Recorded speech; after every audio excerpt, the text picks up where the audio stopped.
Hello, my name is Sana Ahmed. Thank you for joining today's webinar. The topic for discussion today is reducing costs with IT backup in the cloud. Joining us on this topic are subject matter experts from Amazon Web Services, including Tony Cerquera, Roland Miller, Fatima Kamaluddin, and Henry Axelrod, all of whom Tony will introduce to you shortly. Before we begin, please note if you have any questions, you can use the Q&A panel to ask those questions. The slide from the presentation will be made available to you as a PDF afterwards.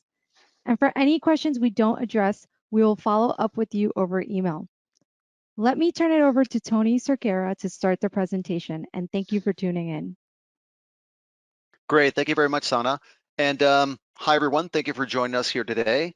My name is Tony Cerquera. I'm the Principal Business Development Person for AWS Backup. And I'm joined here by my team, Roland Miller. He's a Service Solution Architect for AWS Backup. Fatima Kamaluddin, she's our Senior Solution Architect. She's with the AWS Storage Division and also works a great deal with AWS Backup. And then we're fortunate to have Henry Axelrod, and Henry is the Principal Solution Architect with our AWS Partner Core team. So our agenda for today is packed, but we'll get through it with you folks. First off, we're going to be discussing cloud native backup in AWS. Then we're going to be doing a AWS backup cross-account demo. Then we'll talk about partner solutions, also have a partner success story. Then dive into some Q&A. And we'll be spending a good bit of time on our partner solutions because while AWS Backup does provide a great solution for cloud native workloads, depending on the use case and needs, it may or may not be able to handle all of the specific customer requirements. So we oftentimes bring in our backup APN partners, to cover either specific use cases or whatever might be necessary. They have a never-ending set of phenomenal solutions. Okay, so first off, we're going to discuss AWS Backup, and over here, what we wanted to do was talk a little bit about the history. So historically, backup was really done on premises or together with co-location, but mainly within a corporate data center, utilizing different backup solutions and depending on what you needed. Then we kind of jumped over into the hybrid model, which involved cloud, and that allowed you to utilize cloud as a backup target. Then the cloud native model eventually evolved, and that's where customers running workloads in the cloud have a need to back up those resources, and it seems great, right? Because everything's up there and you can protect it, but it has its own set of problems. So what are the challenges, right, for people who have done backups in the cloud over the past few years? This isn't, a 20-year-old phenomenon. This is really something that's developed just over the last few years. And really, I think the best way to explain it is that while AWS did a great job of building all these amazing new services, they launched these services, individually, and the backups were something that needed to be done within each of them. So as you know, most of our customers use more than one service. So if they're using EFS, chances are they're using EBS2 or RDS or Aurora. And every one of these services has an eye towards compliance, right? And protection of the data within there. And helping customers achieve that. So the problem, right, is that once you start doing that on a per service basis, it becomes very complex, and you need to organize things like scripts and put together ways and tools of achieving these backups and some of the subsequent compliance requirements. So that ends up becoming a lesson and an experience in professional services sometimes, or just a lot of added muscle internally that leads to high costs. And that's been the experience of a number of folks here at AWS, and that's why we created AWS Backup. So, quick summary for AWS Backup. It's been around now for 2 years. It's a fully managed backup service, and it just makes it easy to centralize and automate data protection and the backing up of data across these AWS resources. So you can create policies and plans, you can tag them, You can use these plans to define your backup requirements, things like frequency, retention, expiration, and all those backup copies where you want to put them. And you do all of this in a policy-based way. So we currently support 9 services. We just recently launched FSX for Lustre and FSX for Windows support, but we also do Amazon Aurora, DynamoDB, Storage Gateway, EC2, of course, EFS, EBS, and RDS. So if we look again at these challenges, right, AWS Backup lines up nicely. It's built around a backup plan or a set of rules that define the backup plan. And the rules include such items as when to start the backups, right? The duration and all those things. But one of the core capabilities of AWS Backup is also the ability to handle those tags. And I mentioned them before, but the tagging is really utilized as a way to scale across a great number of resources. And we'll talk a little bit about that during the demo. So wanted to move over here to highlight one of our partners. And this particular partner is well known in the public sector space, and they are, of course, Rackspace. And they're well known because they have offices around the world. They are a systems integrator partner with AWS. And they help their public and private sector enterprise customers to kind of accelerate digital transformation initiatives. And you may not know this, but Rackspace supports thousands of customers around the world using AWS. So they had an interesting situation that developed through their use of AWS. So they provide backup management for customers, and they try to streamline the process as much as possible so they can make it simple for their customers. And previously, a lot of their customers had NFS servers, which proved to be very tough to deal with. So like a lot of day-to-day management and things of that nature. What they ended up doing was bringing that data over to EFS, and EFS ended up solving a number of their problems, but ended up creating something else, right, in terms of backup management.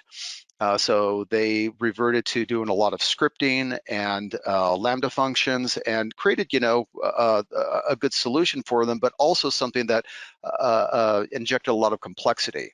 So later, they were able to eventually adopt AWS Backup when it launched in early 2019. And after adopting it, now they're able to streamline and automate their backups for all their customers. They don't have to use multiple tools to do the backups.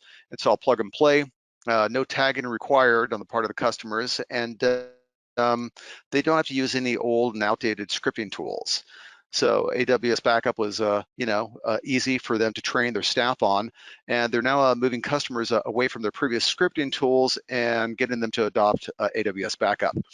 The key benefits here is the speed to their server configurations. They're now using 50% less time when they're configuring servers, and they're saving money across the board and able just to scale this out as much as needed. So today, or at the time of this recording, we're live in 24 regions. We cover essentially just about 100% of what AWS covers. We do have one other region launch that's planned in Osaka in Q2 of this year, 2021. As for FedRAMP, because we do support GovCloud East and West, that's also expected this calendar year. Please give us a shout to get more updates on this as needed. Also want to touch on pricing just for a moment. So the good news is that AWS Backup is very straightforward when it comes to pricing. For services other than EFS, where AWS Backup is providing orchestration and just policy-based management of backup activities, you only pay for storage that you use, right? And and it's really the same exact pricing that you would pay through the console if you're just doing API calls or in-console backups through those specific services, such as RDS.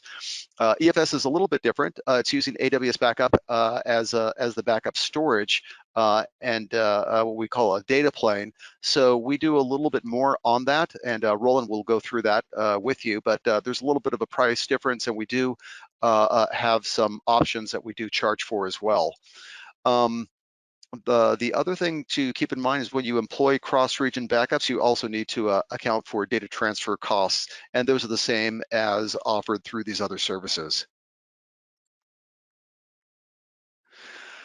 If you happen to pull up our AWS backup service page on the external website, you'll see a customer tab, and you'll see a number of these customers in there with some of the short stories associated with them. One that's not up on that page, but will be soon, is a great example of use and growth of a cloud native environment that we did with a very large customer recently. So they wanted to redesign their backup practices for AWS cloud native workloads. And they began their journey before AWS Backup even existed. So a lot of the things that they needed just didn't exist. They ended up working very closely with our PM, our development team, and they wanted to onboard literally thousands of accounts.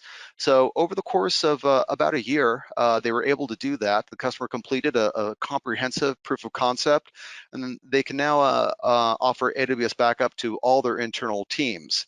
And they're not forcing adoption, but it's just really part of a natural business cycle. As these different divisions become cloud native, they're just providing a set pipeline to onboard them with AWS Backup. I think now we're up to about 3,000 accounts with this particular customer. And now what I'm going to do is hand this over to Roland Miller. Thanks, Tony. And so I'm going to take us through a few of the primary use cases, where AWS Backup fits, and then cover some of the introduction to some of the security and compliance enhancements that we've added to the platform. So the primary use cases why customers are adopting AWS Backup is, one, if they're AWS native customers, they provide native backups for those services. So a lot of the individual services had their own snapshot and management utilities for capturing data. However, customers were really looking for a way to comprehensively manage this across all of the different services that they were currently deploying.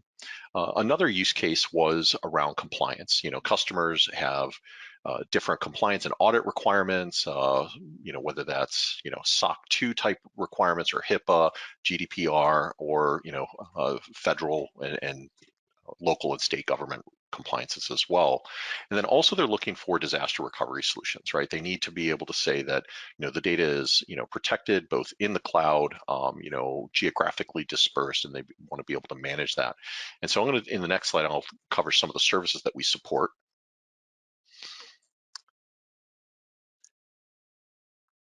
Oops. There we go. So AWS Backup today supports 9 stateful services currently in the cloud. These are the specific places where you store your data. So FSX for Lustre and Windows, is a file system solution that we have in the cloud. EBS and EC2 services, which is your native virtual machines and primary block storage in the cloud. As well as EFS, which is another file system storage platform. For databases, we support services such as RDS and all the varieties of RDS databases that are available. We also support Amazon Aurora, which is Amazon's clustered database solution, and DynamoDB.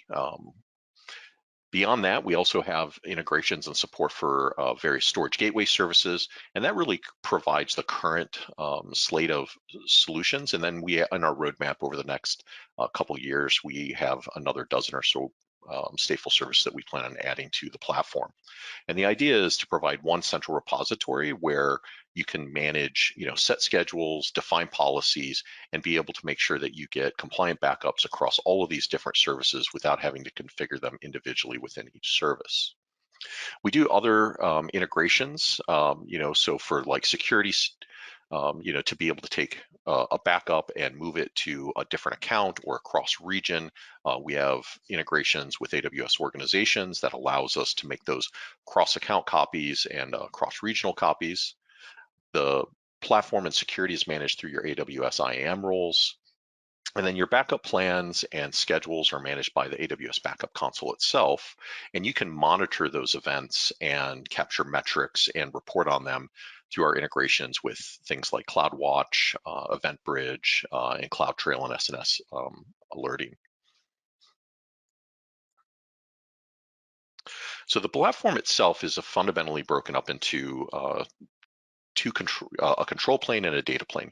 The control plane itself is the AWS Backup Console that manages the orchestration, the monitoring, the reporting of the platform, and then we act as a layer over the other services. So oftentimes with services like RDS and EBS, we're actually orchestrating and managing the snapshots within those accounts and making them available and as recovery points within our backup vaults. So that way we can provide a layer of security around those recovery points.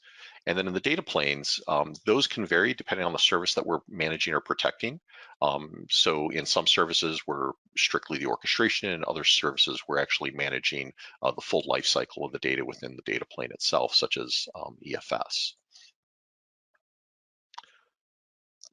The way that you create and manage backups within AWS Backup is, and you'll see this in the demo that follows, we're going to do a single backup plan where you define what your policies are, you create your life cycle, so you set your schedules, your retention, the storage location, the storage vault where you want to store the data. And then once you've created those plans, you assign those plans to different resources. You can individually assign them to resources using tags or ARNs. And once you've done that, then it really goes on autopilot. And really then you're using the AWS Backup Console as a monitoring and management plane. So you're simply focusing on, if the backup plans are associated with a particular tag, then as soon as those tags are applied to the appropriate resource, such as an RDS instance or an EC2 instance, then those instances will automatically get picked up by that backup plan and their schedule will execute and we'll manage and monitor that workflow. Backup vaults themselves, this is the storage repository where we store the backups. The backup vault itself is really a logical construct. So it really represents a set of security policies and rules where we control access, we encrypt and make sure that the data is encrypted. We use CMKs or service-specific default key for each vault. And then we also protect the recovery points from deletion so that end users can't just go in and go into their RDS console, for example, and delete a snapshot. And so we provide some security and guidance around that on how to configure your vault access policies and how to lock down your backups to protect them. So as a quick summary, you just start off, launch your AWS Backup Console, create your first backup plan, assign your AWS resources, and then monitor from there. So in this section, I'm going to go a little bit step deeper into some of the additional security that we've wrapped around the platform to give customers an additional way of protecting their backups and providing some offsite copy or some protection from things like account compromise or ransomware. So today, back in November, we launched our first support for cross-account backup. So what cross-account backup does is it allows you to take a backup that would normally be managed within the single account that you're managing, that your application is deployed in, and make a secondary copy to an external account that's copied to a different account entirely. So the value of this is that you can take a local backup where you have one set of administrators and security policies associated with the primary account in the first region and make a secondary copy to a dedicated account with another backup vault. And this account has separate security and management policies and access policies that prevent the deletion, either intentional or accidental, of those effectively offsite backups. So we support both a many-to-many relationship in these vaults as well as a many-to-one or a one-to-one. So you can, depending on how you want to logically set up your environments, you can have multiple application accounts going to a centralized backup account, or you can, depending on if you want to set up like different cost pair structures, you could have dedicated accounts just for backup for that secondary copy.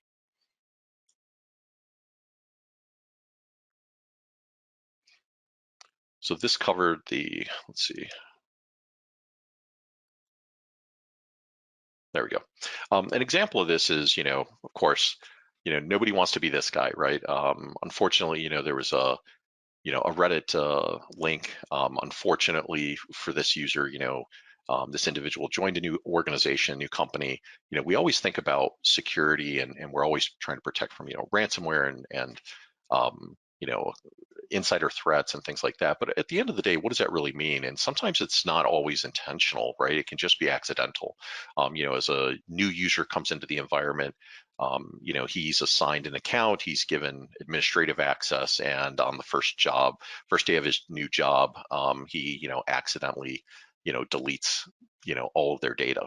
And that really creates, a problem for, that organization. And so you have to have a good way to recover from those types of scenarios. But you also have to be able to trust your people and let them do their job. And so what we've really done is we've created some prescriptive guidance. There's some nice blog articles on our website that help you walk through some of this. But really the guidance is this. What we've done is our integration with AWS orgs has allowed us to better manage, how customers access their data in the backup infrastructure. So the example that you see here for cross-account backup that we would set up would be, you have a master account, and that master account is the top level account for all of the member accounts below it. And most of these member accounts would be member accounts where you would have an application running. So different organizations could have, you could have, 50, 100, even I've seen customers with thousands of accounts. And so what they do is they run their individual applications within inside these members accounts. They'll have local backup vaults. They can run their backups to their local account where they can do near term operational recovery, so if somebody accidentally deletes something, they can just recover it really quickly. But then also they set up policies that do cross-account backups. And so the idea here is that we create a dedicated account to host those backup vaults for the cross-account copies. These will have separate permissions and IAM rules. So it's a completely different root user that manages this account over here, and they can lock out and prevent the administrators within these members' accounts from being able to access and delete the backups in the offsite copy. So the purpose of this is really to help customers and guide them through how to configure that. And what that really does is it really insulates you from accidental deletion to insider threats. So an example of this in action is, when AWS Backup, manages a backup, right, inside of the individual service itself. So in this example, the EC2 dashboard, right, backups are being created automatically by the backup service. So you can see that this snapshot was tagged. This snapshot's created by the AWS Backup service. So if an individual administrator goes in and tries to just delete that snapshot, right, because he's an administrator, he has access to that account, what he's going to find is that the service is actually managing that. So they go through this normal steps, select the snapshot, select delete snapshot, are you sure? And they click yes. And then what they're going to do is they're going to get an error, right? And it's going to say, this snapshot can't be deleted. The reason why is because it's being managed by the AWS Backup service. So the benefit of this is that, we are providing a level of security and protection. So versus end users and customers having to create their own Lambda scripts and their own automations that create those snapshots within their accounts that are then exposed to some of that accidental deletion. By placing these in the backup vaults, we have another level of security and control, and then you can take that to the next level by doing cross-account backup as well. So this really helps you replace those third-party products and orchestration layers. You get better security overall. And we support, SCP access policies through AWS orgs to, further lock down and restrict access to those copies. So I am going to cover all of the services today that are supported by this. So for the most part, we do support cross-account backup for all of our services today, with the exception of DynamoDB. So that is the one exception to the platform. And so you can see all of our support matrix for most of our leading features.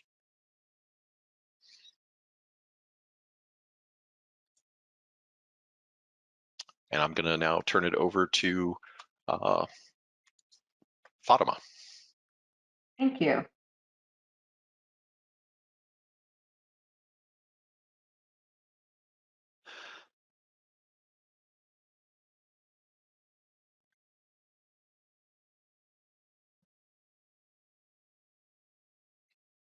Great, we see All your right. console.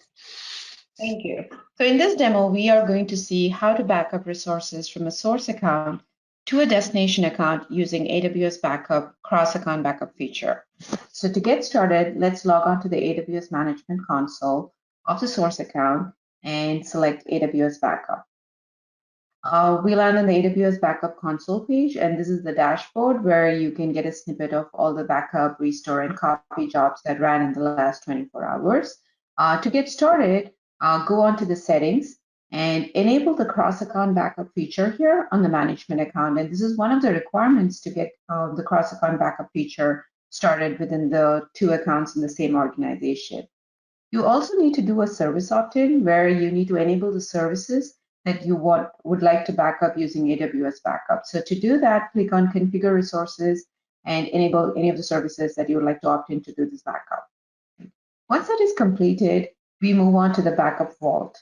The backup vault, as Roland mentioned, was a logical construct where we used to catalog the backups, or the recovery points that we call them. To get started, we are creating a backup vault in the source account. So given a backup vault name, and choose the encryption key. I'm creating this backup using the shared CMK key that I have in my account, and select Create Backup Vault. Once the backup vault is created, you can browse onto the access policy. This is the vault access policy that you can use to provide further permissions into the backup vault. So you can allow access to a backup vault from the organization or an OU. You can also allow account level access to a backup vault. And you can also deny access to a backup vault to secure your recovery points. So in this case, I'm going to allow access to a backup vault from the organization, and I will say save policy. Now the backup vault is ready in my source account. So let me log into the destination account here and browse to the AWS Backup console here, and move on to backup vaults and create a destination backup vault in the destination account. So I'll go through the same procedure, create a backup vault, and I'm going to create a backup vault. I'll give it a backup vault name and a shared CMK key as the encryption key, and I'm going to create a backup vault. Once the backup vault is ready, I also have to add in the backup vault access policy to allow access to a backup vault from the organization. So this is pretty much the principle of STAR, which allows everybody in the organization. So I'm going to click on Save Policy. Once the destination vault is created, I would have to browse back into the source account. Let me browse back into the source account here and start creating an automated backup plan. So in order to create an automated backup plan, let's click on Create Backup Plan. You can either start with a template and choose one of the pre-existing templates, or you can define it using a JSON plan, or just simply build a new plan. To build a new plan, you're given a backup plan name and move on to the rule configuration. Under the backup rule name, I'm going to give in daily. And under the backup vault, I'm going to select the source vault that I created for this particular job. I can also create a new backup vault from this button here. Moving on to the frequency of the backups, I am going to select daily, but you can choose every 12 hours, weekly, monthly, or even a custom font expression. So let me select daily. And the enable continuous backups for supported services is for RDS continuous backups. And this is to support point-in-time restore for RDS databases. When I enable that, I have a retention period of 35 days. So let me move on to the backup window. I can use the default backup window, which starts the backup at 5 a.m. UTC, or I can customize the backup window. I can select a start time and then provide in a block of time when I would like this backup to run. Once that is completed, I move on to transition to cold storage. This is available for EFS backups only. And under retention period, I'm going to select a 30-day backup. So these backups are automatically purged after 30 days. Moving on to the cross copy to destination, I am going to select Northern Virginia, and I will enable this copy to another account vault. What this typically does is it will copy from the source region here, 9469, to a destination region that I will be providing in here. And in order to do that, I'm going to log in back to the destination vault here. I'm going to copy the backup vault ARN and paste it back here. It will ask me to allow backup vault access, so I'm going to click on allow again, and there you go. So this backup will now be copied over to US East 1 to this destination account and this particular destination vault. Under the advanced settings, again, I can transition to cold storage if I'm backing up EFS. Otherwise, I can define the retention period of my destination vault to another 30 days. By clicking on Add Copy, I can have many more copies of this backup job sent to a different destination region or a destination account. Once I'm done with the cross-region cross-account copy setup, I move on to the advanced backup settings. So by enabling the Windows VSS, now I can take in application-consistent backups of my EC2 instances running on Windows that's hosting SQL or Exchange or even Active Directory databases. Once that is completed, I select on Create Plan. Now my backup plan is ready with the rules. As you can see here, I can add multiple backup rules to this particular plan. I can have a weekly, a monthly, or an yearly, and have different retention and different account backups for different roles. So once the rules and the frequency is defined, I move on to the resource assignments. So click on Assign Resources, given a resource name. And I can assign resources either by resource ID, but for resource ID, I will have to select the resource type and given the database name, or I can use tags. I can give in a key value pair of the resources I would like to back up. And when I have a large number of resources to back up, this is a much more scalable way to do it. Once the resources are assigned, my backup plan is completely ready now. It will run at the scheduled time that is defined in the backup rules. And I can go into the vault and look at the backups, right? So I'm going to go into one of the pre-existing vault where I have the backups already run. If I go in here, I can see all the recovery points, and these are resources that have the same key value pair of backup and web app, and they are cataloged in this particular vault, right? I can choose the recovery point. I can perform a restore in the source account itself as a full restore or an item level restore, or I can copy this recovery point to a different destination region by selecting the region name and the destination backup vault, and also by defining the retention period for the vault. So this is the cross-account backup feature that is done on the source account. Now, when I log into the destination account here, and I go into the backup vault, I can look into one of those pre-existing vaults that I have, which has all the recovery points. You can see here that these recovery points are coming in from a different source account. This is my source account ID. So I can select on the recovery point.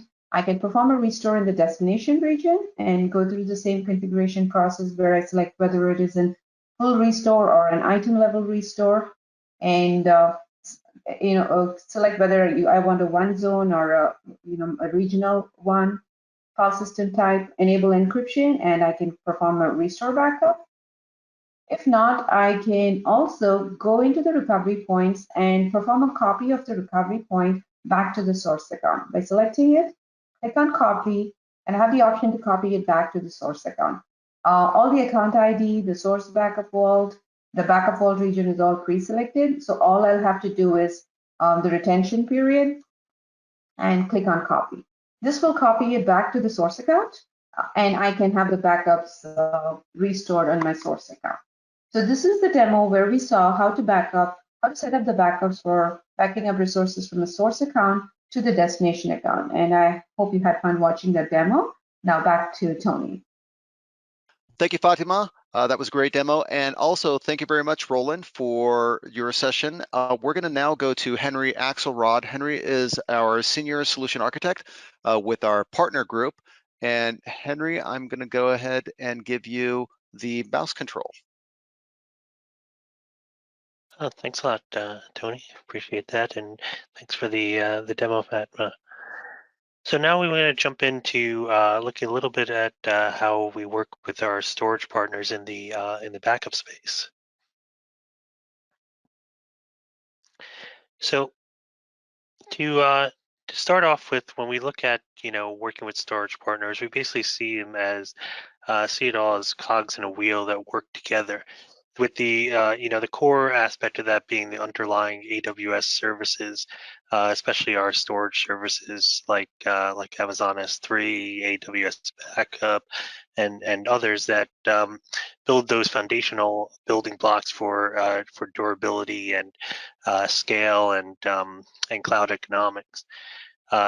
On top of that, our technology partners build solutions that work with those services, often in tying in seamlessly from on-premises environments and hybrid type scenarios. And as Tony mentioned earlier in the webinar, often providing advanced functionality on top of what is provided by our native services. Then finally, consulting partners come in and actually put all those pieces together. So they work with both our technology partner solutions as well as our native storage solutions and other native services to create a complete end-to-end solution for customers that when they can help customers deploy as well as manage on an ongoing basis those solutions. So when we look at partners and storage partners overall, there's a few different use cases that partners generally cover.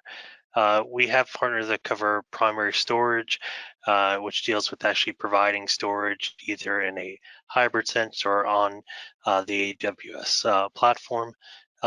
We have partners that offer backup and restore capabilities, which is going to be the main focus of today's webinar.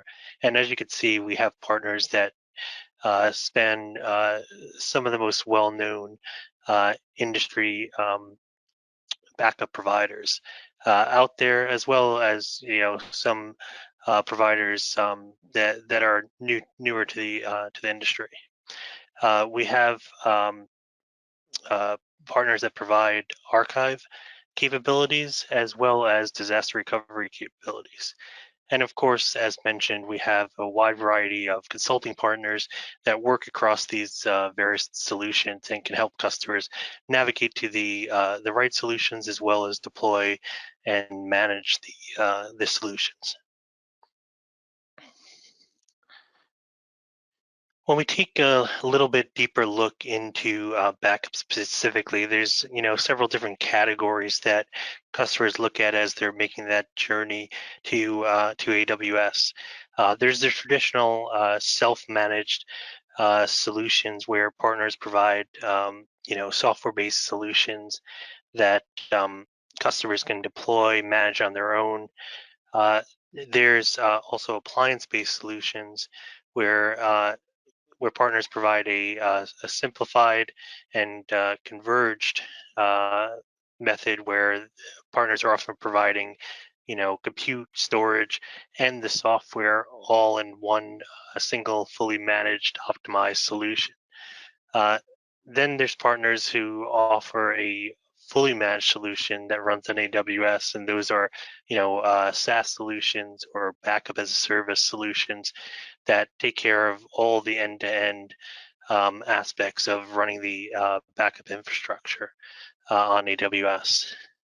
We also have partners that work in the replication space where they will provide replication solutions by having a software version of their hardware solution that may run on premises and allowing native replication between those solutions and the solutions that run on AWS to provide additional backup capabilities or allow copies of snapshots or other backup functions onto the AWS cloud. And finally, we have a few partners that work on managing backup of AWS resources through various snapshot functionality provided as part of the core AWS platform. So I want to take a quick look at a few of these architectures, and look at what it actually takes to work with these partners on AWS, and then we'll get into talking about some customer stories. So the first and most simple solution that many customers who have backup already on premises today can easily take advantage of is the hybrid solution, where essentially a partner solution would be running still on premises. So all the compute, other infrastructure that's related to the partner solution would be running in a data center, and usually a customer will already have this set up in their data center and often want to utilize AWS for scalability, for offsite copy of their backup data, and that's where that backup solution will be able to tie into Amazon S3 or Glacier, and be able to store those backups on the AWS cloud with the the durability, the additional scalability, and cost effectiveness. Customers can also use AWS Storage Gateway with many of those backup solutions as well, including the ability to run in tape gateway mode, which will simulate virtual tape to be able to have a extremely similar experience to what they may be running on physical tape today, without the complexity of having to manage actual physical tape libraries and physical tapes. As we look at the next solution, so this would be more of if a customer is running on AWS and going to back up those workloads that run on AWS. This could also be managed from in a hybrid manner if they want to run the actual software on AWS and even manage some on-premises backups as well. In this scenario, as we mentioned, this would likely be a scenario where some advanced functionality from the partner solutions was required, and a single pane of glass may be required to manage both on premises and on AWS backup. So the partner solutions can run on AWS, generally on EC2, and then perform backups of resources running on AWS and store those backups into Amazon S3.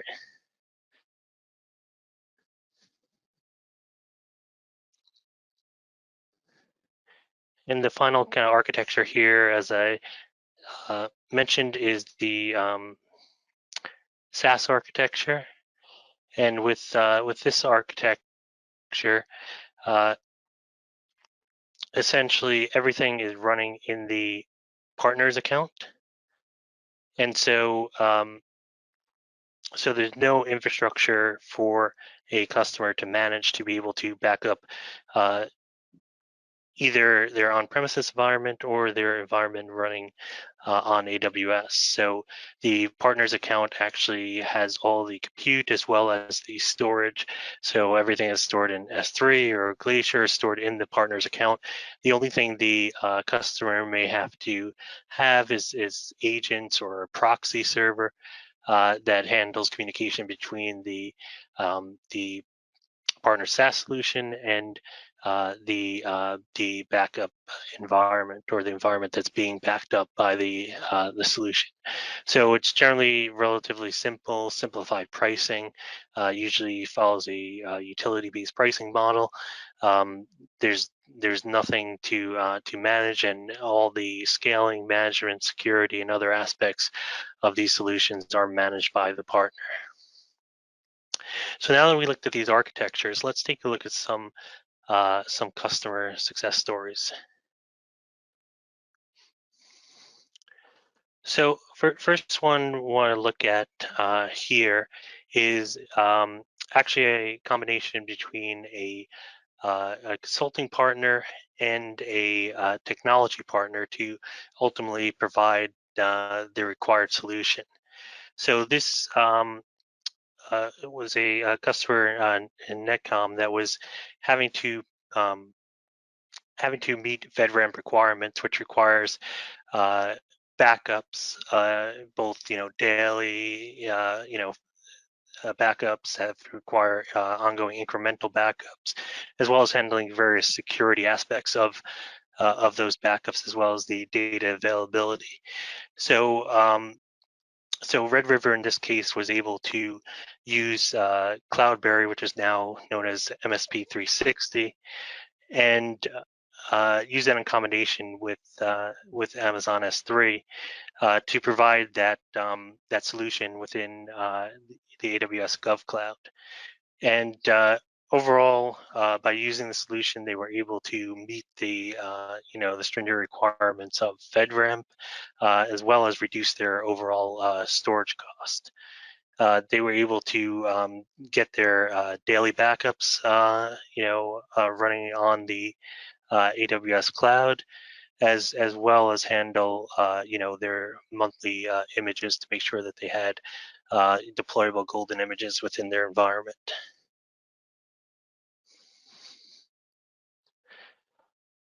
In the next customer scenario, this is actually a partnership between a couple of consulting partners that used AWS Backup in this case, and the customer, which is the Department of Transportation, needed both availability and data protection in this scenario. So using the AWS well-architected framework, the partners were able to help design their environment to be able to provide that level of both availability and the ability to recover their data as part of the total design, utilizing AWS services and features, including AWS Backup. So they were able to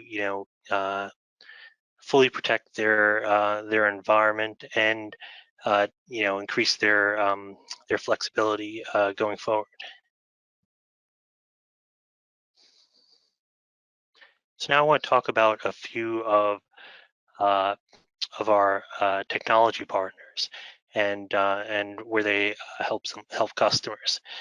So in this first one, it was Commvault, which worked with Millennium Corporation. And in this case, they had to actually move from a different environment. They previously had working in a different cloud-based environment, and they wanted to move on to AWS. They wanted to have all their backups set up to AWS. So they partnered with Commvault, and were able to send all their backups to Amazon S3. So in this case, they were actually able to reduce their storage, because Commvault was able to provide them deduplication capabilities. And so they shrunk the storage footprint that they needed for those backups that they were sending to the AWS cloud, and were able to save network bandwidth, save on storage cost, as well as save on storage footprint.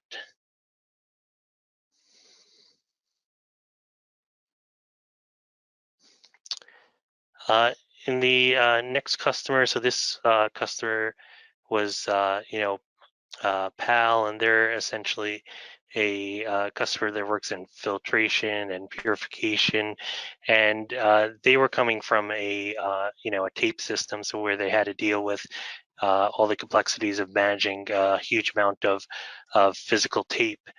And in this scenario, uh, they were having to deal with what often spurs customers start looking at different solutions, which was a hardware refresh, right? So they had to deal with looking at a large amount of their data set and having or a large amount of their infrastructure and having to refresh it. So they were looking for a much more simplified solution to help get them to where they wanted to be, as well as they wanted to have the ability to be able to look at this from a central perspective. As I mentioned, having that single pane of glass, is something that's often important to customers in terms of backups.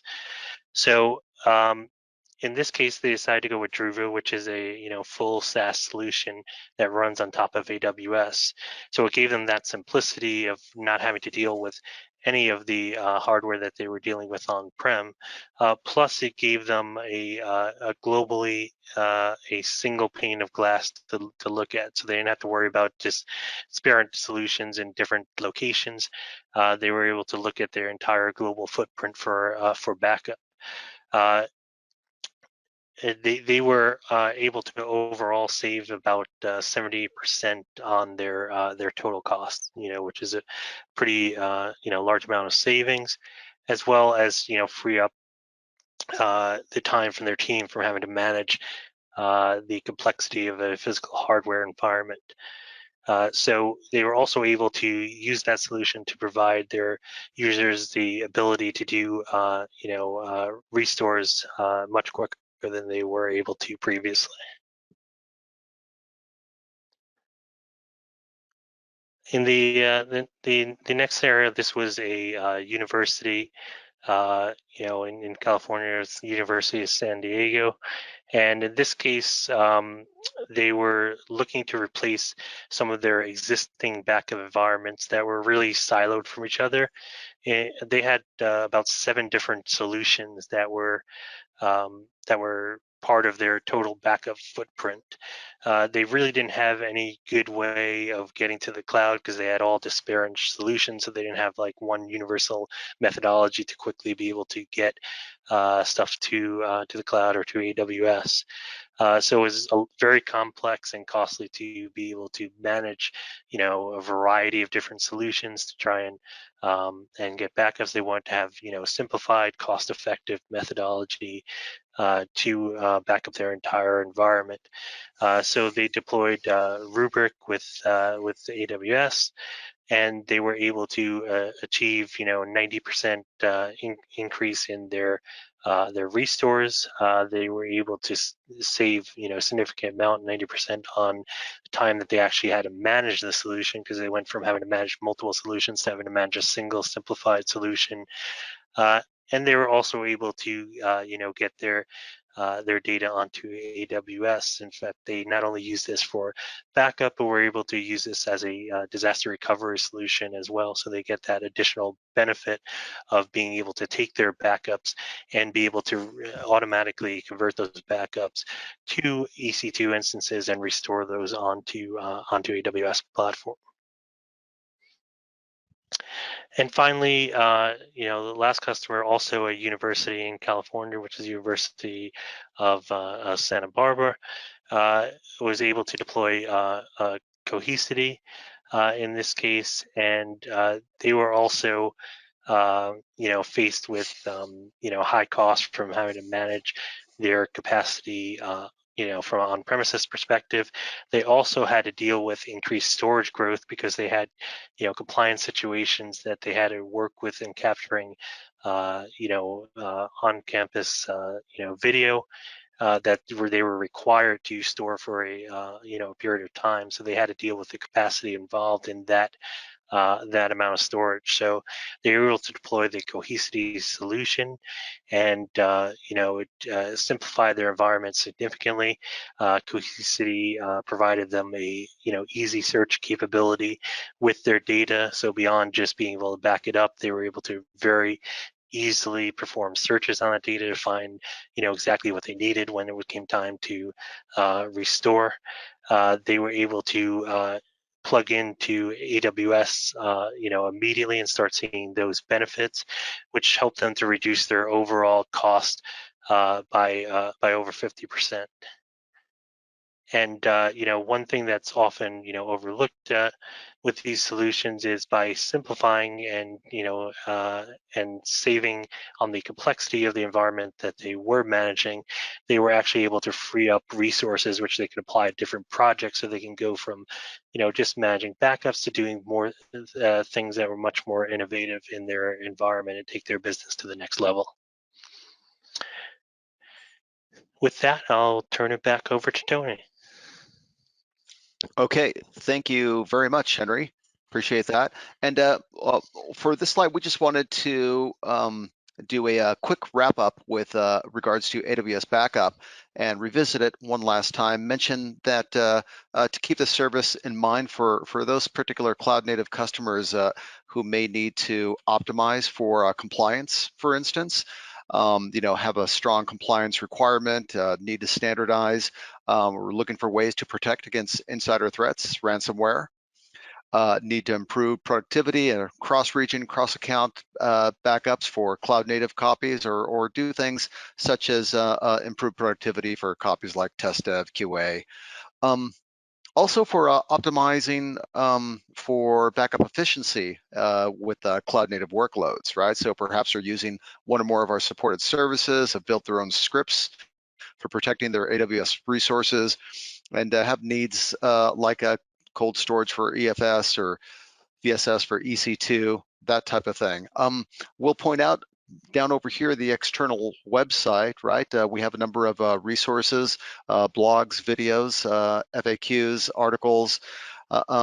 It is also important to mention, as we just finished off the discussion on our partners, that a number of our SI consulting partners are also adopting AWS Backup within their own toolkit for use with their customers. So if you are a consulting partner and are already organizing data protection solutions, right, and probably already familiar with many of our close ISV partners, you can also ping us at any time for information or for help related to AWS Backup.